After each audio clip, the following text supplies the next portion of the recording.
Oop wants to give up her 2-year-old toddler for adoption. I am not op. Original post by you, Ashley Proctor in R. Adoption. Trigger warnings. Death. Self-harm, suicide. PTSD. Drug overdose. Less than. Needing to place my 2-year-old toddler up for adoption. Has anyone have any experience with this? July 31st, 2021. I came to the realization that I need to place my almost 2-year-old daughter up for adoption. I'm a single mom with no family support and no support from the birth father. I came from a broken, abusive family. My mom was addict. I actually was in foster care from the age of 12 until I aged out. I struggled from PTSD, depression and suicide for my whole adulthood. I'm 30 years old. Never wanted to be a parent, so when I was pregnant, I wanted to put my baby up for adoption, but my mom and family pressured me into keeping the baby. They promised me they would help me, but the only one who really helped me was my mother. Even though she wasn't dependable BC of her addiction. All my family live out state and my mom passed from an OD in January 2021, so now I'm all alone. I actually have a good job and I'm able to financial support my daughter, but my mental health is so bad. 6 months after giving birth, I was involuntarily hospitalized for self-harming. I had a bad case of PPD. Maybe I still do. IDK. All I know. I'm in therapy and my mental health is not getting better. I had a healthy pregnancy. No drug or tobacco use. I didn't even drink coffee. My daughter is very healthy, loving, well-adjusted and hitting all her milestones. She loves her stuffed animals. She calls them her friendies. She loves affection and cuddling. She loves music and dancing. If you say, "Happy feet," she will shuffle her feet really fast. She's really the cutest thing in this world. Unfortunately, my mental has made it difficult to care for her.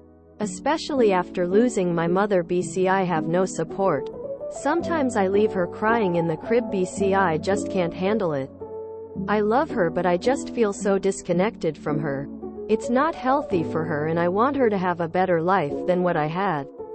I know she is attached to me, but I believe she's young enough to make an adjusted transition. I guess this is a long story. I just don't want people judging me. I'm just looking for any advice or people's experiences with placing a toddler up for adoption. I'm hoping to go with a private agency, but not sure if they take toddlers. Even though I was in foster care, I'm not sure how state foster adoption agencies work. Can I choose the parents and am I able to have an open adoption? I know with private agencies, I can choose the parents and I am able to have an open adoption. Ideally, I prefer a same-sex couple. I was sexual abuse by multiple men as child and I really don't trust any hetero men her. I just don't want my daughter to go through what I have been through. I want her to have a good family. Any non-judging advice would be great. Thank you. Update posted in a comment, February 16th, 2023. Just wanted to update this post. Apologies for not responding sooner. My daughter and I are doing much better than before. It wasn't the best experience to get to this good place, but it all worked out in the end. We both seems to be in a good place. Here's a long version if anyone is interested. Back in March 2022, I went through a bad mental health break. I become very suicidal, depressed. I lost over 20 pounds in a week from it. I did have a suicide attempt, but I ended calling for help and the EMT took me into the hospital who then 72 me. I went into an inpatient hospital called HRI Hospital. It's a private one and it was more of a holding detention than a psychiatric hospital. I did learn a lot from the other patients, so the patients were more helpful than the staff. After that experience, I ended up doing an extra psychiatric program, but it was a PHP, partial hospital program. which is an intense outpatient one where I spent 8 hours a day mon fry doing therapy work. It was actually more helpful. They focused on teaching about CBT, coping skills, how to reframing negative thoughts patterns. So that was actually more helpful than the inpatient hospital. I will say at the time Boston was going through a major mental health crisis. Probably most places might be having the same crisis. Around that same time, Boston was trying to clear up the homeless camp tents on Methadone Mile, and many homelessness were shuffled to these inpatient hospitals, so they were extra overloaded. It took 4 days just to get me a bed, so it was in unprecedented circumstances. And actually, around that same time is when Russia started to invade Ukraine BC. I found that out while in the hospital, watching the news, so my timing really sucked. It just not a good time. My daughter's update. Right before all of this, I surrendered custody of my daughter to DCF, so she wasn't around me when I had my mental break back in February, and never saw any of the stuff above. Thankfully, she was placed in a very good foster home while I got my help. I had to go through a lot of treatments and follow DCF recommendations, but at the end of September 2022, my daughter was able to come back home, and our court case was officially dismissed in December 2022. Current update 2023. Definitely not perfect, it's still a transition, and some days are better than others. Being a single mother is just going to be hard at times, and I just need to get used to it. People tell me it gets easier when they start regular school, so I'm excited for that. My daughter is doing well. She has a slight separation anxiety when I leave or drop her off at daycare, but it actually gotten better since last September 2022. DCF is still doing monthly check-ins for the next 6 months. Her ex-foster mom still comes and sees Nevaeh and even takes us on family events, so it's been a good transition for her. My daughter is a sweet little girl. She loves affection and hugs and seems to be developing emotionally well with everything that she went through, except for some minor separation anxiety. But that really gotten better too. I just been working on my mental health, reframing negative thought patterns, staying away from toxic peeps. I have also been focused on whole body wellness, so I am doing weight training, some martial arts, eating more cleaner foods, yoga, stretching, Pilates. I gained 50 pounds over the pandemic lockdown, but now I am back to my pre-pregnancy weight, the healthy way. I don't even weigh myself. I just focus on feeling good and getting back into shape. I like being active and living healthy, so that has really helped my mental health struggles. Also, definitely having better self-esteem, more confidence and self-worth has helped the most. Honestly, I didn't take any pictures of myself for 2 years of the pandemic, but I'm starting to take more pics and getting out more and just enjoying life more. I'm in a much better headspace and definitely feel more hopeful about the future. Thank you all for your help and just for caring and not for judging. I really appreciate these caring comments. Thank you, people, hugging people, hugging people, hugging, sparkling heart, sparkling heart, sparkling heart. Reminder, I am not the original poster. Geez. I'm glad she's doing better, but just heartbreaking that she found herself going through all of this. So glad to see people supporting someone going through a crisis. Mental health is not something to be trifled with. I wish world governments would fund it better though. So many people could be helped who end up on the street or, arguably, worse as a result. Parents like her are why I want to be a foster parent when I can. It's evident throughout that she loves and cares for her daughter and recognized that she wasn't the best for her daughter. And with help, they were able to reunify. Mental health is something needed to take seriously, and if not, it could turn things worse.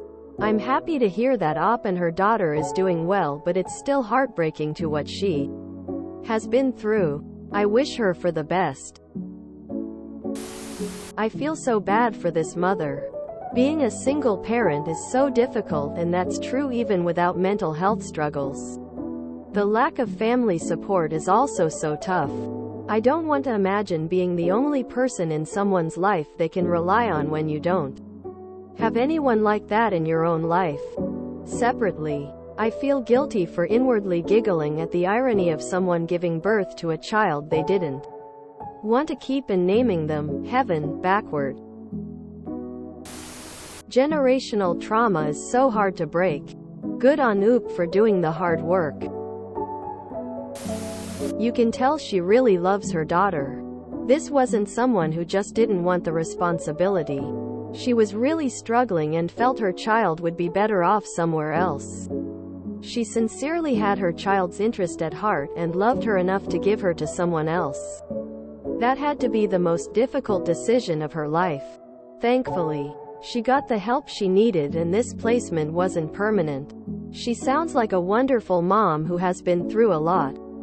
What a great update. Glad they are both happy and healthy. I'm a parent. I was emotionally wrecked 2 paragraphs in and was tearing up by the end. So happy for Oop and hope she continues to get the support she needs to grow past her trauma. Goddamn, this one made me cry. I've been through a PHP program twice. It saved my life both times. I'm so glad that Oop found success with hers too. It's refreshing when the system doesn't horrifically fail those it's designed to help. And it's sad when it's hard. But I'm making it one day at a time counts as a major victory in our system. I saw the title and thought this was about that couple that wanted to ship the kid off because being parents wasn't their lifestyle. Came in with my pitchfork ready unnecessarily. I'm glad she's doing better and got her daughter back, and that her child was placed with good people during those dark times. You hear so many nightmare stories about the foster care system. But TBH, this is what you want to see, right? Good. This is an example of the system working the way it's supposed to. Mom needed help and baby was able to be taken care of while mom got that help. I'm stopping Reddit for today. I want to keep that warm, happy feeling. So I'm not gonna read anything else. Major props to this mom considering giving away a dearly loved child for the child's health and safety is truly unselfish. I'm glad it didn't come to that. Breaking the cycle is tough, but it sure looks like Op is pulling it off. Part of me hopes her daughter can read this post someday and know just how much her mom loves her and fought for her. This is what Child Protective Services should do. This is exactly the kind of situation where a family desperately needs help. Even if that looks like separation and then working at reconciliation. Sometimes that is quite necessary. So many parents are terrified of child services ripping apart their families that they don't ask for help. Heartbreaking post with heartwarming update. Thanks. PLZ consider removing the daughter's name from the update. Seems like her real name was included unintentionally. One of the takeaways from this is to never be pressured into having a baby. People don't always help you when you're in distress. They will tell you to suck it up and deal with it. Glad they're doing better. If you enjoyed this video, please check out our playlists full of similar content. Epic Ericast is like doom scrolling for your ears. Please like, share, and subscribe.